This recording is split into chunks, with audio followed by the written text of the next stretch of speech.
একদিন এক ব্যক্তি তার পোষা টিয়া পাখিকে নিয়ে বাজারে যাচ্ছিলেন। টিয়াটা খুব কথা বলত, আর তার কথাগুলো ছিল বেশ মজার। বাজারের কাছাকাছি যেতেই টিয়াটা হঠাৎ চেঁচিয়ে উঠল, ওরে বাবা, দেখে যা, লোকটা তার পোষা কাক নিয়ে ঘুরছে। লোকটা অবাক হয়ে দেখল তার পাশে এক ভদ্রলোক তার পোষা কুকুর নিয়ে যাচ্ছেন।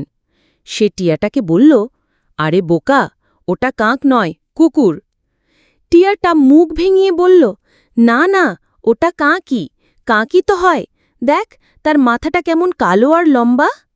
লোকটা হাসতে হাসতে বলল, ওটা কুকুরের লেজ, মাথা নয়। টিয়াটা আবার রেগে গিয়ে বলল, তাহলে ওটা কাকের বাচ্চা, কাকের বাচ্চা তো লেজ নিয়েই জন্মায়। এই শুনে পাশের ভদ্রলোকও হেসে উঠলেন। তিনি বললেন, ভাই, তোমার টিয়াটা তো দেখছি বেশ রসিক।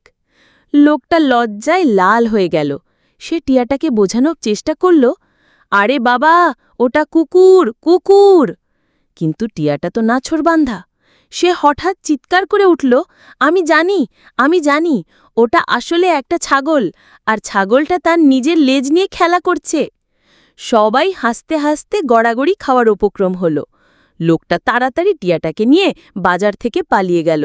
আর টিয়াটা যাবার পথে সবাইকে হাত নেড়ে বলল, বাই বাই, কাল আবার আসব ছাগলের লেজ দেখতে।